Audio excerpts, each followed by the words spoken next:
Alrighty, boom. We are back. And I think what I want to talk about today is something called the law of attraction.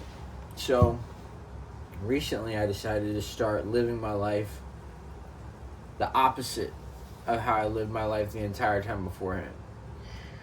Meaning that before in life, my way of getting what I wanted out of life was I would try as hard as I could.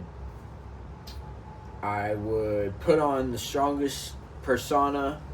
I would try to chase it to get what I wanted. And I always got close, but I would always get some like off-brand version of what I was looking for. And I always thought that the reason was simply because I didn't chase enough. I didn't try hard enough. If I just would have had the right haircut, if I just would have had the right job, if I just would have had the right car, if I just would have lived somewhere different, if I just would have had different friends, ask myself all these questions, you know what I mean? Say, oh, maybe it was this thing, maybe it was this thing, maybe, no. You know what I decided? Maybe it's everything. Maybe it's the philosophy of, oh, I can chase my way through life and catch what I want and hold on to it tight. It's not the way life works. Now I'm living the law of attraction, which is where I'm chilling. I'm focusing on myself. If somebody's upset with me, that's okay. I'm not upset with them. That's not, you know what I mean? It's not gonna, my emotions are not gonna be me taking on other people's emotions. And once I started doing that, at first I was like really concerned because there was like nothing going on in my life. And I was like looking around like, this seems crazy. And then I started getting what I wanted out of life without having to chase it. And it was almost like it was chasing me. Like these weird opportunities would just come up and I would kind of just sit with them for like a week or two or sometimes a month or longer. And then I'd be like, all right, yeah, I like that idea. Let me do that. I tell you what, man,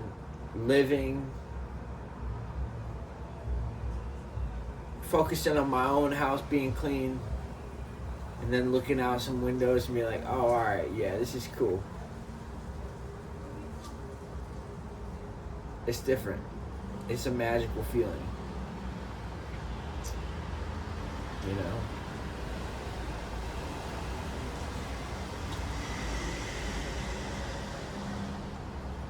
Well, now we're gonna smoke this fucking, cash this bowl out.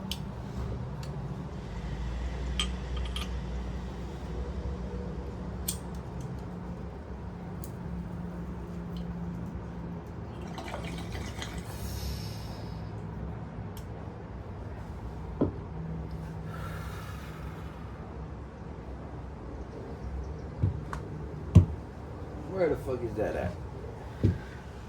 I know I brought my drink down.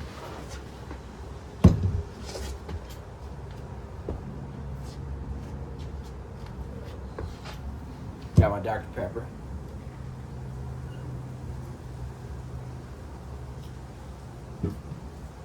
Got that taken care of.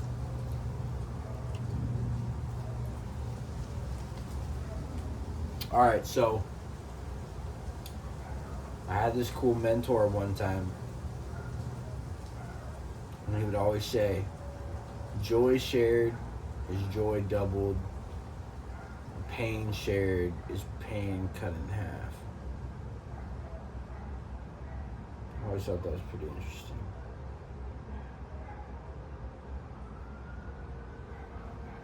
He also used to say, if you do something and it works, keep doing it. Do it again.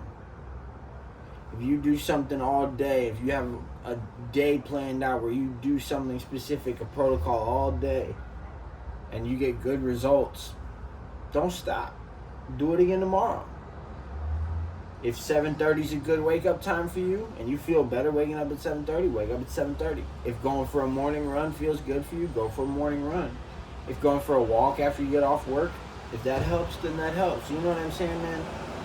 Everything's going to be different for everybody.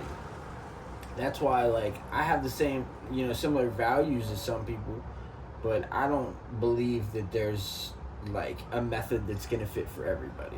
I believe if you gave me like a, if I had to give percentages on like a 20-person, middle school classroom, and then all of them actually had the option to have religious freedom, had the option to have free speech, had the option to have these freedoms that the Constitution protects us with.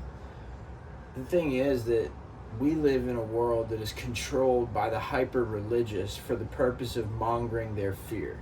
Like, they just want other people to agree with them. Not because they're actually right, but they just want to be right. They want to feel like they are right. Which is why it's interesting in the rapture or whatever, I think that the people who they think they're the first ones in line to get picked up, I think they might actually be on the other side of the fence and just not even know it. God's an interesting guy. Capital G.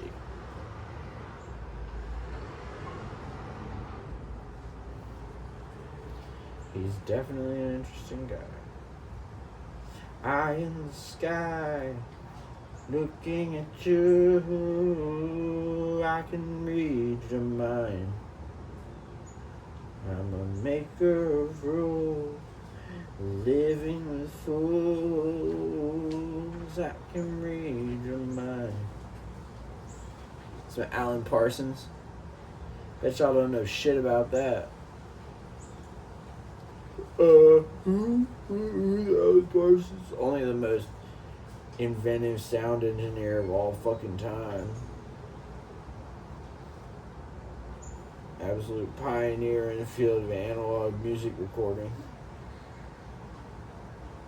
Shout out my boy Jack DT for motherfucking hooking me up with that DVD. Sugar Fire.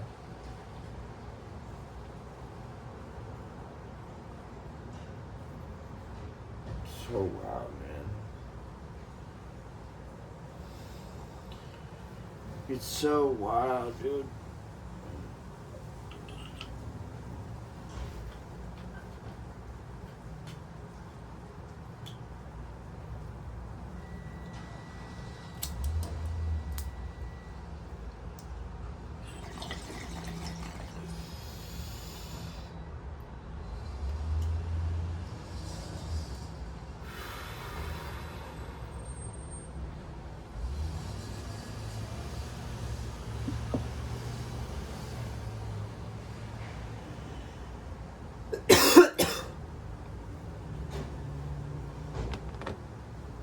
Anyway, that's all, folks.